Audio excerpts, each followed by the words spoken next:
Nah, berbicara tentang Al-Mahdi, ada satu hadis yang sangat penting yang menjadi pertanda bahwa jika peristiwa itu terjadi, berarti laki-laki yang telah dibaiat di depan Ka'bah beberapa waktu sebelumnya memang benar-benar adalah Al-Mahdi. Mereka adalah kumpulan orang-orang alim, kumpulan orang-orang saleh yang hatinya sudah menyatu dan tawakalnya sudah penuh kepada Allah Ta'ala. Dan mereka berdasarkan ilmu yang mereka miliki meyakini inilah laki-laki, the certified leader. Semoga Allah Ta'ala mudahkan kita, izinkan kita dari manapun kita berada untuk bisa segera menunjukkan loyalitas kita kepada sang pemimpin yang memang akan membawa kita menuju Izzal Islam wal Muslimin, kemuliaan Islam dan kaum muslimin di tengah-tengah keterpurukan umat hari ini. Bismillahirrahmanirrahim. Assalamualaikum warahmatullahi wabarakatuh. Alhamdulillah rabbil alamin. Wassalatu wassalamu ala ashrafil anbiya'i wal mursalin Sayyidina Muhammadin wa ala alihi wa ashabihi ajma'in. Faqala Allah Ta'ala fi kitabihil karim ba'da a'udzu billahi minasyaitonir rajim. Ya ayyuhalladzina amanu taqullaha haqqa tuqatih wa la tamutunna illa wa antum muslimun. Wa qala Allah Ta'ala fi ayatin ukhra وَإِذَا قَرَأْتَ الْقُرْآنَ جَعَلْنَا بَيْنَكَ وَبَيْنَ الَّذِينَ لَا يُؤْمِنُونَ بِالْآخِرَةِ حِجَابًا مَسْتُورًا. Amma ba'd. Jamaah rahimakumullah, alhamdulillah kita jumpa kembali di hari Jumat, Jumat Mubarakah. Hari ini tanggal 10 September 2021, bulan Safar 1443 Hijriah. Dalam kesempatan yang baik ini, saya ingin mengangkat suatu hadis yang sekaligus menjelaskan salah satu tanda penting mengenai kemunculan atau kehadiran, yakni Al-Mahdi. Al-Mahdi bukanlah nama seseorang, tetapi Al-Mahdi adalah julukan, gelar, title seseorang.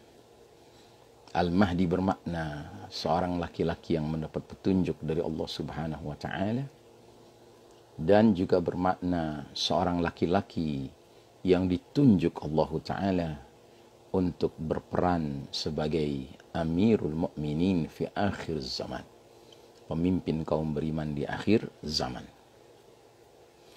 Nah, berbicara tentang Al-Mahdi, ada satu hadis yang sangat penting yang menjadi pertanda bahwa jika peristiwa itu terjadi, berarti laki-laki yang telah dibaiat di depan Ka'bah beberapa waktu sebelumnya memang benar-benar adalah Al-Mahdi, Amirul Mu'minin fi akhir zaman, pemimpin kaum beriman di akhir zaman. Nah, peristiwa apa itu? Dialah peristiwa pembenaman bumi di Jazirah Arab yang terjadi baina Makkah wal Madinah, antara Mekah dan Madinah, yang mencakup wilayah yang disebut Dzul Hulaifah, yang merupakan salah satu tempat miqat, tempat jamaah umrah, jamaah haji melakukan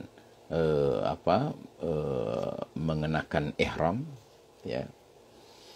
Dan peristiwa ini adalah peristiwa yang pastinya menimbulkan berita besar. Mengapa? Karena dia menyangkut pembenaman bumi yang sekaligus membenamkan sekumpulan manusia yang sebahagian besar mereka adalah pasukan pemburu Al-Mahdi dan orang-orang yang berbaiat kepada Al-Mahdi. Mari kita simak hadisnya. Dan yang menyampaikan adalah salah seorang Ummul Mukminin, istri Nabi SAW, bernama Ummu Salamah radhiyallahu anha. Dia berkata, Bainama Rasulullah sallallahu alaihi wasallam muttaji'an fi baiti idza ihtafaza jalisan wa huwa yastarji'. Faqultu ya abi anta wa ummi ma sya'nuka ya Rasulullah tastarji'. Qala jayshun min ummati yaji'una min qibali Syam ya'ummuna al-baita lirajulin yamna'uhu Allahu minhum hatta idza kanu bil baida'i min dhil hulaifah khusifa bihim wa masadiruhum syatta. Artinya, suatu ketika Rasulullah sallallahu alaihi wasallam berbaring di rumahku, tidur di rumahku. Tiba-tiba beliau duduk bersimpuh dan mengucapkan kalimat istirja. Kalimat istirja adalah kalimat inna lillahi wa inna ilaihi raji'un. Kalimat ungkapan duka, ya, ungkapan keprihatinan. Aku langsung berkata, sungguh apa yang terjadi dengan dirimu wahai Rasulullah sallallahu alaihi wasallam? Anda mengucapkan kalimat istirja, inna lillahi wa inna ilaihi raji'un. Maka Nabi menjawab, sepasukan dari umatku, mereka datang dari arah Syam. Mereka menuju ke Baitullah untuk memerangi seorang lelaki yang Allah melindunginya dari mereka.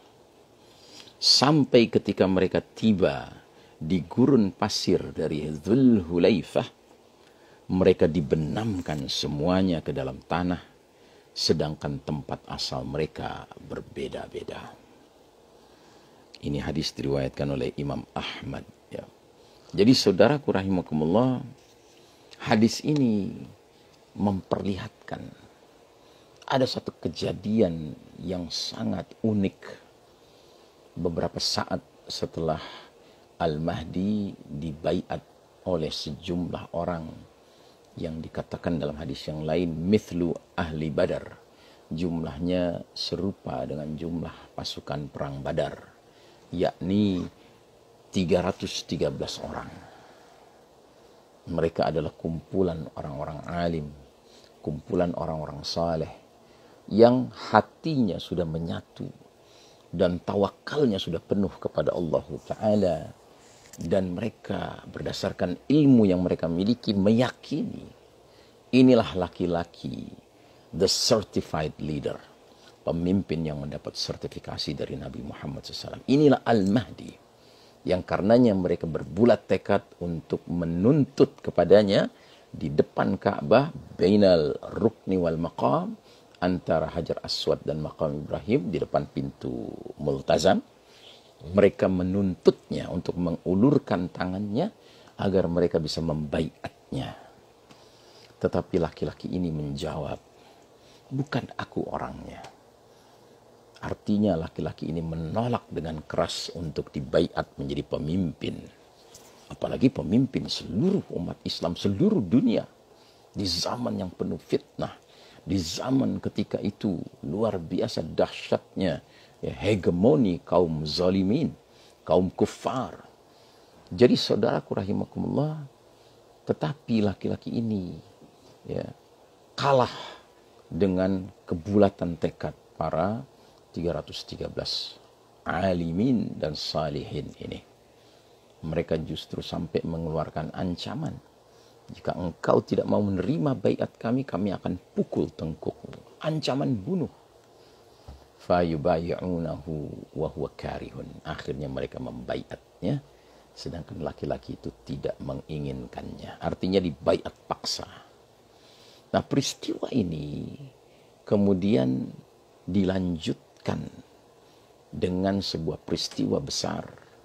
Bergeraknya satu pasukan dari Syam untuk memerangi orang-orang yang berbaiat pada Al-Mahdi dan tentunya Al-Mahdinya sendiri. Tapi qadarullah, Allah menjanjikan untuk melindungi Al-Mahdi dan orang-orang yang berbaiat dengannya. Sehingga Allah mentakdirkan sebuah peristiwa istimewa terjadi.